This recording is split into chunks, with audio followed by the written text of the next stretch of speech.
ಕೃಷ್ಣಮಠ ಇವತ್ತು ಕೊಲ್ಲೂರು ಮೂಕಾಂಬಿಕೆ. ತಾರಕ್ ರಾಮ್, ರಿಷಬ್, ಪ್ರಶಾಂತ್ ನೀಲ್ ಕುಟುಂಬದಿಂದ ಇವತ್ತು ಕೊಲ್ಲೂರು ಮೂಕಾಂಬಿಕೆಯ ದರ್ಶನ ಪೂಜೆಯಾಗಿದೆ. ಉಡುಪಿ ಜಿಲ್ಲೆ ಬೈಂದೂರು ತಾಲೂಕಿನ ಕೊಲ್ಲೂರು ದೇಗುಲ. ನಿನ್ನೆ ಕೃಷ್ಣಮಠ, ನಾನಾಗಲೇ ಹೇಳಿದಂತೆ ಅದು ಅವರ ತಾಯಿಯ ಹೆಬ್ಬಯಕೆ. ಮೂಲತಃ ಕರ್ನಾಟಕದವರು, ಕುಂದಾಪುರದವರು ಅವರ ತಾಯಿ. ಹಾಗಾಗಿ ತಾಯಿಯ ಆಸೆಯನ್ನು ಈಡೇರಿಸೋದಕ್ಕೆ ನೀವು ಎರಡೂ ದೃಶ್ಯ ನೋಡ್ತಾ ಇದ್ದೀರಾ. ನಿನ್ನೆ ಉಡುಪಿ ಕೃಷ್ಣ ಮಂದಿರದಲ್ಲಿ ಕನಕನ ಕಿಂಡಿಯಲ್ಲಿ ಕೃಷ್ಣನ ದರ್ಶನವನ್ನು ಮಾಡ್ತಾ ಇರ್ತಕ್ಕಂಥ ದೃಶ್ಯವನ್ನು ತಾವು ನೋಡಿದ್ರಿ. ನಿನ್ನೆ ಕೂಡ ಮೀಡಿಯಾ ಜೊತೆ ಜೂನಿಯರ್ NTR ಮಾತನಾಡಿದರು. ಅವರು ಕನ್ನಡ ಚೆನ್ನಾಗೇ ಬರುತ್ತೆ, ಅವ್ರ ತಾಯಿ ಕನ್ನಡಿಗರು, ಹಾಗಾಗಿ ಕನ್ನಡ ಕಲ್ತಿದ್ದಾರೆ. ಇವತ್ತು ಹಲವಾರು ವಿಚಾರ ಮಾತನಾಡಿದ್ದಾರೆ. ಆಂಧ್ರ ಪ್ರದೇಶದಲ್ಲಿ ವಾಯ್ಸ್ ಆಫ್ ವುಮೆನ್ಸ್ ವರದಿ ಬಿಡುಗಡೆಗೆ ನಟಿಯರು ಆಗ್ರಹ ಮಾಡಿದ್ರಲ್ಲ, ಅದ್ರ ಬಗ್ಗೆ ಎಲ್ಲ ದೇವಸ್ಥಾನದಲ್ಲಿ ನಿಂತ್ಕೊಂಡು ನಾನು ಮಾತಾಡಲ್ಲ ಅಂತ ಹೇಳಿದ್ದಾರೆ. ಪ್ರಮೋದ್ ಶೆಟ್ಟಿ ನಟನಿಗೆ ಲಾಫಿಂಗ್ ಬುದ್ಧ ಸಿನಿಮಾ ನೋಡ್ತೀನಿ ಅಂತ ಹೇಳಿದ್ದಾರೆ. ಆಮೇಲೆ ಆ ಫಿಲ್ಮ್ ಕ್ಲಿಕ್ ಆಗಿದ್ದಕ್ಕೆ ಪ್ರಮೋದ್ ಶೆಟ್ಟಿಗೆ ಅಭಿನಂದಿಸಿದ್ದಾರೆ. ಸೊ ಹಾಗಾಗಿ ಈ ನಡುವೆ ಬೇರೆ ಬೇರೆ ವಿಚಾರಗಳ ಬಗ್ಗೆ ಪ್ರತಿಕ್ರಿಯೆ ಕೊಡೋದಕ್ಕೆ ಅವರು ಒಪ್ಪಿಲ್ಲ. ಈ ದರ್ಶನ್ ವಿಚಾರವಾಗಿಲ್ಲ, ಪ್ರತಿಕ್ರಿಯೆ ಕೊಡೋದಕ್ಕೆ ಅವರು ಒಪ್ಪಿಲ್ಲ. ಇನ್ನು BJP ಸರ್ಕಾರದ ಅವಧಿಯಲ್ಲಿ ನಡೆದಿದೆ ಎನ್ನಲಾದ ಕೋವಿಡ್ ಹಗರಣಗಳ ತನಿಖೆ ಮಾಡಿ ವರದಿ ಈಗಾಗಲೇ ರಾಜ್ಯ ಸರ್ಕಾರದ ಕೈ ಸೇರಿದೆ.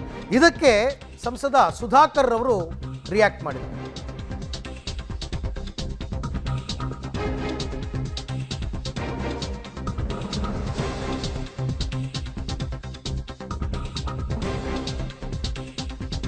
ಕೋವಿಡ್ ಹಗರಣ ಸಂಬಂಧ ಸರ್ಕಾರಕ್ಕೆ ವರದಿ, ಸರ್ಕಾರದ ವಿರುದ್ಧ ಸಂಸದ ಕೆ ಸುಧಾಕರ್ ಕಿಡಿಕಾರಿದ್ದಾರೆ. ಇವರೆಲ್ಲ ಸತ್ಯ ಹರಿಶ್ಚಂದ್ರರ, ಇವರದ್ದು ದರೋಡೆಕೋರರ ಸರ್ಕಾರ. ಎಲ್ಲ ಇಲಾಖೆಗಳಲ್ಲೂ ಅಕ್ರಮ ಮಾಡ್ತಾ ಇದ್ದಾರೆ. ನಾನು ಯಾವುದೇ ಕಾನೂನು ಬಾಹಿರ ಕೆಲಸ ಮಾಡಿಲ್ಲ ಅಂತ ಆರೋಪವನ್ನು ಸುಧಾಕರ್ ಅವರು ನಿರಾಕರಿಸಿದ್ದಾರೆ.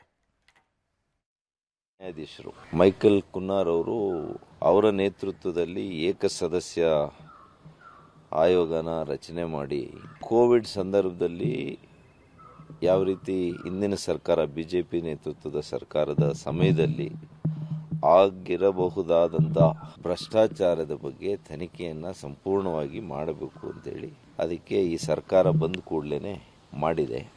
3 ತಿಂಗಳ ಅವಧಿ ಕೊಟ್ಟಿದ್ರು. ಬಹುಶಃ ಈ ಸರ್ಕಾರ ಬಂದು 15 ತಿಂಗಳಾಗಿದೆ ಅಂತ ಕಾಣುತ್ತೆ. ಈ ವರದಿ ಅದು ಕೂಡ ಅಂತಿಮ ವರದಿ ಅಲ್ಲಂತೆ, ಅದು ಒಂದು ಇಂಟರಿಮ್ ರಿಪೋರ್ಟ್. ಈ ಸಂದರ್ಭ ಸಮಯ ಇಡೀ ರಾಜ್ಯದ ಜನರಿಗೆ ಅರ್ಥ ಆಗ್ತದೆ. ನಮ್ಮ ಕೈ ಕೆಳವು ಕಟ್ಟಾಕ್ಬಿಟ್ಟಿದ್ದಾರೆ. ಭ್ರಷ್ಟಾಚಾರದ ಆಪಾದನೆಗಳು ಅವ್ರ ಮೇಲೆ ಬಂದಿರುವಂತ ಸನ್ನಿವೇಶದಲ್ಲಿ ಕೋರ್ಟ್ಲ ಆವರಣದಲ್ಲಿ ಇರುವಾಗ ಜನರು ನಮ್ಮ ಪರ ಇದ್ದಾರೆ. ಈ ರಾಜ್ಯ ಜನತೆ ನೋಡ್ತಾ ಇದೆ. ಅವತ್ತು